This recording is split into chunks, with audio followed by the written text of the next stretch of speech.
Now, COVID-19, 1 year later, heartache, heroes, and hope. All week, 12 News is taking a look back at what has been a very tough year and how it has impacted all of our lives. One of the biggest challenges for students was that shift to virtual learning. Thankfully, at this point, all of Rhode Island school districts are now offering at least some in-person learning, but it was a long road to get here, and there may be long-term consequences. I spoke with Education Commissioner Angéica Infante-Green about reopening schools and the work that still needs to be done.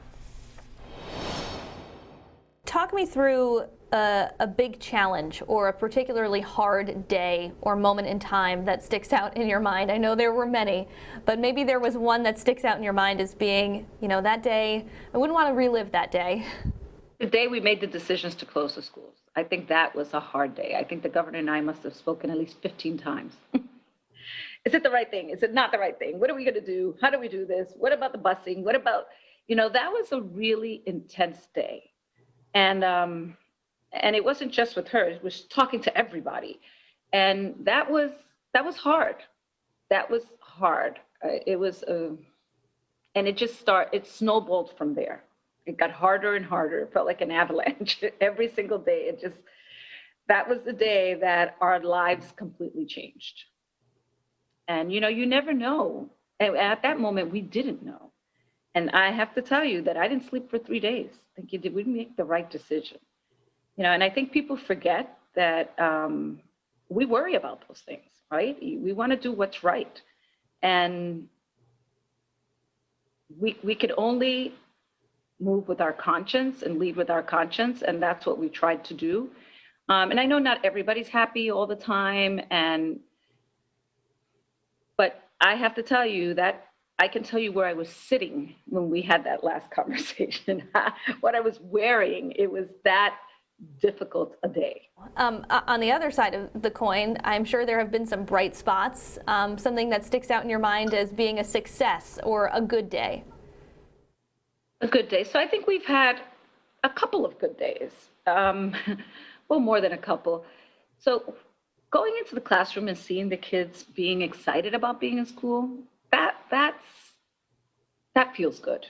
Looking at the data, when we did the surveillance testing and when we started collecting the data of who was positive, if there was spread, that was exciting, right? Because we didn't know. At the end of the day, we kept hearing what experts were telling us, but we really didn't know. We knew that if we mitigated, and then the numbers started to bear exactly what we had planned for. And that was an amazing moment.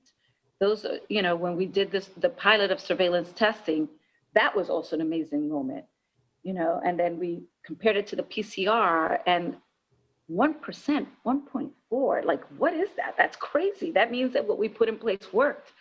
Is it perfect?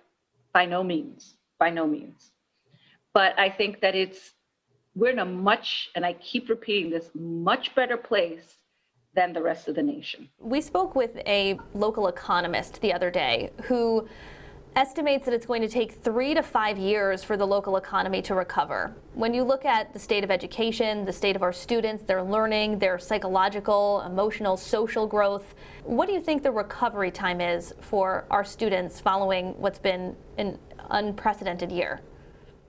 Well, that's hard to say, but that's why I really like to look at data. Data is really important for me because everybody talks about gaps, learning loss. Well, how do we know? If we're not measuring it, how do we know? We're predicting 3 months, 4 months, but for a child that was already 3 years behind or 2 years behind, this might be a 5-year gap now. So we need to know what that looks like. So measuring it is really important because if not, we're just guessing. I think, we're putting out surveys for students to see the social emotional piece. We're investing in that area. That's really important because I think that's going to be one of our biggest challenges is how do we support kids as they come back and the adults in the building? It's a tough challenge for all of us. What do you think we've learned about the current education structure for educating our kids? The fact that we need to change them. So I'm glad you brought up that question because what this has forced us to do is to be innovative. I went to one of the districts and one of the teachers said to me, this is forced innovation. And he was right. We don't want status quo. We don't want to be in that same place, and change is difficult. I know that. There's growing pains, but there's no going back. And you can watch my full conversation with the commissioner later tonight on WPRI.com. Plus, you can explore an interactive timeline documenting the start of the pandemic right up to present day.